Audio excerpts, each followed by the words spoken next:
चलिए बात करते हैं बिग बॉस 16 की। तो आज का एपिसोड काफ़ी बेहतर रहने वाला है कल के एपिसोड से, क्योंकि आज के एपिसोड में करण जौहर क्लास भी लगाएंगे अर्चना की, एंड देन फिर प्रियंका, शिव ठाकरे, उनके ऊपर कोर्ट रूम वाला टास्क भी किया जाएगा, जहां पे शिव ठाकरे कोर्ट रूम के अंदर रहेंगे, सॉरी कटघरे के अंदर रहेंगे, और प्रियंका लॉयर रहेगी। फिर बाद में प्रियंका कटघरे के अंदर रहेगी और शिव ठाकरे लॉयर रहेंगे, और सेम टास्क निमृत और अर्चना भी करने वाले हैं, कोर्ट रूम वाला।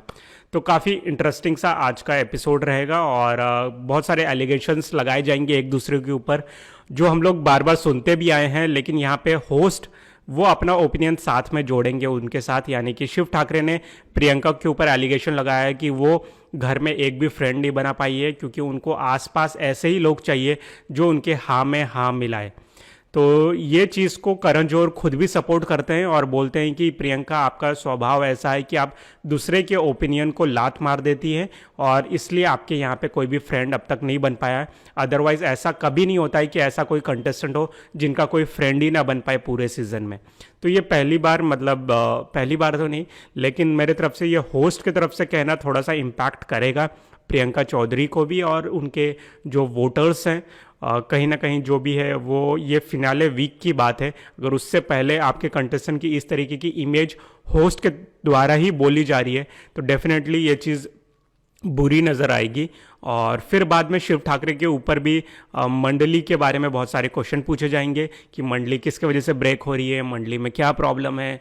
तो मंडली यानी कि एक शायद से कोई प्राइवेट कंपनी दिखाई दे रही है कि मंडली मतलब कोई बहुत बड़ा बिजनेस चल रहा है इनका, उसके अंदर क्या मतलब क्या प्रॉब्लम आ गई है तुम्हारे शेयर मार्केट में क्यों तुम्हारे शेयर्स कम होते जा रहे हैं। तो इस तरीके के क्वेश्चंस पूछे जाएंगे करण जौहर के द्वारा। नेक्स्ट इज अर्चना के ऊपर जो भी उन्होंने टास्क में परफॉर्म किया था, टॉर्चर वाले टास्क में, उसके बारे में भी क्वेश्चन पूछे जाएंगे कि आपके फेस पे दिख रहा था कि आप बदला ले रही हैं, जिसको अर्चना बोलती है मैं तो सिर्फ हल्दी फेंक रही थी। तो ऑब्वियस सी बात है, सलमान खान वहाँ पे है नहीं, तो उस तरीके का रिएक्शन जैसे एकदम डर के बैठना वैसा तो रहेगा नहीं। तो अर्चना वहाँ पे जवाब देते हुए नजर आएगी करण जौहर को। अब बात करते हैं कल के एपिसोड की। तो कल के एपिसोड में बहुत कुछ हुआ, hall of fame, hall of shame. Hall of fame में तो भाई एमसी स्टैन को चार लोगों ने चूज़ किया है। एक अर्चना को चूज़ किया है, एक प्रियंका को, और एक शिव ठाकरे को। लेकिन कहीं ना कहीं एमसी स्टैन को 4 लोगों ने हॉल ऑफ फेम में चूज़ किया है। तो भाई मज़े उसके। और मेरे हिसाब से जितना एमसी स्टैन के प्रमोशन चल रहा है, जिस तरीके से बादशाह आए थे, उन्होंने तो बोल दिया भाई मैं तेरा फ़ैन हूँ। और कहीं ना कहीं उनके बारे में वो इंस्टा स्टोरी में भी डालते आए हैं एमसी स्टैन के बारे में, तो ये कोई नई चीज़ नहीं बोली है उन्होंने।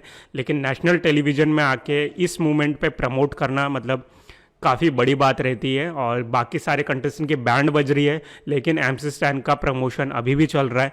तो डेफिनेटली काफ़ी वोट्स आने वाले हैं उसको फिनाले में। लेट्स सी मुझे तो लग रहा है टॉप 2 में जाएगा एमसी स्टैन, जिस तरीके से उसकी प्रमोशन नहीं बोल सकते, जितनी तारीफ़ें अभी चल रही है रिसेंटली में। और कोई उसके ऊपर ऐसा कोई बहुत बड़ा वीकेंड का वार भी नहीं हुआ है जिसके ऊपर उनको गलत बोला जाता है। ना प्रियंका बोलती है उसको ज़्यादा गलत, ना वो किसी के बारे में उतना कुछ नेगेटिव बोलता है। बाकी कंटेस्टेंट के पंगे अपने अपने जगह चल रहे हैं। क्योंकि कल के एपिसोड में देखोगा एमसी स्टैन ने प्रियंका की तारीफ़ भी काफ़ी की, बोलते हैं मेरे को इसका फेस कट पसंद है, ये सब मैं अपने एल्बम में भी उसको लेना चाहता हूँ। तो समझ सकते हैं बाकी लोग अपने झगड़े करने में लगे हुए हैं, लेकिन एमसी स्टैन सबके साथ बनाया हुआ भी है, और बहुत लोग बाहर से भी आके उसको मतलब पसंद करते हैं और उसके फ़ैन फॉलोइंग के बारे में बता के जाते हैं। और नेक्स्ट चीज़ जो सबसे अलग हुई कल के एपिसोड में, वो थी शिव ठाकरे का एक स्टेटमेंट, जो कि बहुत ज़्यादा मतलब प्लानिंग करके उसने बोला था क्या पता नहीं, लेकिन उसने ये कहा था कि प्रियंका चौधरी पहले से कुछ सेट विनर्स को देख के आई है, और वही सेम पैटर्न उसने ये सीज़न में फॉलो किया है। और अगर ये विनर बन जाती है ये सीज़न की, तो फ्यूचर के जो नए कंटेस्टेंट आएंगे वो भी सेम यही प्रियंका को फॉलो करेंगे। तो इस तरीके का एलिगेशन शिव ठाकरे ने प्रियंका पे लगाया है। और मेरे हिसाब से ये चीज़ प्रियंका के ऊपर नहीं है, ये चीज़ अब वो डायरेक्टली कलर्स वालों को और बिग बॉस वालों को डायरेक्टली बोल रहा है कि अगर आप विनर बनाओगे तो समझ लो कि किस तरीके का आप प्रेसिडेंट छोड़ के जाते हो आगे वाले कंटेस्टेंट के लिए। तो ये एलिगेशंस मेरे हिसाब से चैनल के ऊपर है कि उनको इन्फ्लुएंस करने की कोशिश की कर रहा है शिव ठाकरे कि प्रियंका चौधरी को आप विनर बनाओगे तो ऐसा ऐसा होगा, फ्यूचर कंटेस्टेंट इसको फॉलो करेंगे क्योंकि ये भी फॉलो कर रही है पुराने कंटेस्टेंट को, ऐसा ऐसा शिव ठाकरे अब मतलब पूरी तरीके से अपने पूरा गेम दिखाते हुए नज़र आ रहा है, जहाँ पे वो व्यूअर्स का माइंडसेट थोड़ा सा चेंज करने की कोशिश कर रहा है। और एक चीज़ सबसे जो बुरी लगी मेरे को कल के एपिसोड में, वो था जो शिव ठाकरे की आंख देख के मेरे को बहुत बुरा लग रहा था। वो आधे एपिसोड में आंख बंद करके ही बैठा हुआ था। और मुझे तो अर्चना से ज़्यादा बिग बॉस पे ज़्यादा गुस्सा आ रहा है, क्योंकि ये तो बिग बॉस का काम है यार। वो टॉर्चर टास्क ऑब्वियसली जब हो रहा होगा एक्चुअल में, हमको तो एपिसोड में बहुत आधी ही चीज़ें दिखाई जाती है, पूरा 45 मिनट्स का तो फुटेज हमें नहीं दिखाया गया, लेकिन वो तो क्लोजली फॉलो कर रहे होंगे ना सारे कंटेस्टेंट के फेस को कि कुछ तो इंजरी हो रही है या नहीं हो रही है, और स्पेशली आँख की, बाकी सब जगह इंजरी चल जाती है। तो वो पूरे टास्क में ही उसकी आँख ये हो गई थी, मतलब रेडिश हो गई थी।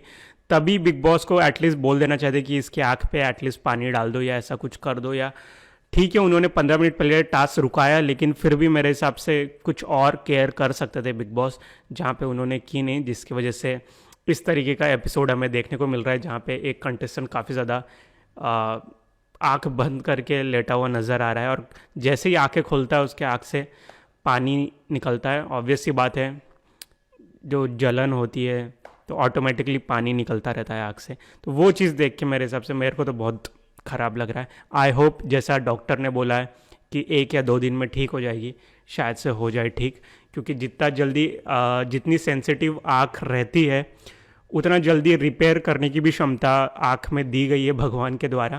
क्योंकि मैंने पढ़ा था कि आँखों का ऐसा है कि वो बहुत इंपॉर्टेंट चीज़ रहती है, तो वहाँ पर रिपेयर करने का जो स्पीड है ना वो बहुत फास्ट रहती है, तो शायद से जल्दी हो जाए रिपेयर। क्योंकि देखा होगा आपने वो सब बहुत सारे ऑपरेशंस होते हैं जहाँ पे, मैं क्या क्या बोल रहा हूँ जहाँ पे वो मोतियाबिंद या पता नहीं, जहाँ पे आँखों में कट करने की ज़रूरत पड़ती है, तो वहाँ पे तुरंत हील हो जाता है वो, मतलब आँखों के operation max to max 10 minute में हो जाते हैं, क्योंकि वो हील भी बहुत जल्दी हो जाता है। तो इतना जल्दी, तो आई होप कि शिव ठाकरे की आँख जल्दी ठीक हो जाए, एंड क्योंकि वो स्क्रीन पे अच्छी नहीं दिख रही है। बाकी कल के एपिसोड में और कुछ इंटरेस्टिंग सा हुआ होगा तो शालीन का हुआ है। शालीन ने जिस तरीके से शिव ठाकरे के 3 नेगेटिव पॉइंट्स बताए, जिसके बाद से शिव ठाकरे एकदम से भड़क गया और उसको तीनों पॉइंट गलत लगे हैं। तो ये चीज़ तो होती नहीं है यार, अगर आप में बताई जा रही है वो चीज़ तो आपको कुछ तो ठीक है भाई, 1 पॉइंट पसंद नहीं आया, 2 पॉइंट पसंद नहीं आया, तो तीनों पॉइंट में आपको प्रॉब्लम है शिव ठाकरे को। और मेरे हिसाब से जिस तरीके की इमेज MC स्टैन और शिव ठाकरे ने बना के रखी है शालीन की, कि ये बंदा बहुत ही ज़्यादा फेक है, मेरे हिसाब से इतना भी फेक नहीं है क्योंकि उसने ऐसा कोई ब्लंडर इनके साथ तो नहीं किया है फेकनेस वाला। वो सिर्फ मेरे हिसाब से जो भी फेकनेस उसने दिखाई थी वो टीना के साथ दिखाई थी, जो भी उनका लव स्टोरी वाला जो एंगल था वो तो मैं डेफिनेटली मानता हूँ कि उनका ज़बरदस्ती वाला था। वो बाहर जाके भी कोई रिलेशनशिप में रहने वाले नहीं थे, तो वो दोनों के तरफ से था। तो वो चीज़ छोड़ के मेरे हिसाब से ऐसी कोई फ्रेंडशिप हो गई या फिर कोई चाल चल के उसने ऐसी कोई चीज़ शालीन ने नहीं की है। लेकिन जो टीना का एग्जाम्पल लोगों ने देख लिया है, मंडली वालों ने या बाकी कंटेस्टेंट में ही, तो सबके माइंडसेट में वही है कि ये यहाँ पे बैठता होगा, दूसरी जगह जाके चुगली करता होगा। यही माइंडसेट सबके दिमाग में घुसा हुआ है, जिसके वजह से शिव ठाकरे ने बोल दिया कि एक काम करना, मैं हाथ जोड़ता हूँ, मेरे पास आके बैठना ही नहीं। तो अब इनकी राइवलरी देखने में मज़ा आएगी, और शालीन अब कहाँ बैठेगा वो भी देखने की बात रहेगी, क्योंकि मेरे हिसाब से वो अब कहीं भी फिट नहीं बैठ रहा है। फिर से शायद से प्रियंका और अर्चना के पास जाना पड़ेगा उसको, क्योंकि मंडली वालों ने तो टाटा बाय बाय बोल दिया। तो गाइस यही था कल के एपिसोड में, ज़्यादा इन डेप्थ रिव्यू करके मतलब नहीं है, क्योंकि बहुत सारे छोटे मोटे ही चीज़ें हुई है, ऐसा कोई बड़ी चीज़ नहीं हुई है। तो guys thank you for watching this video, मिलते हैं नेक्स्ट वीडियो में, बाय।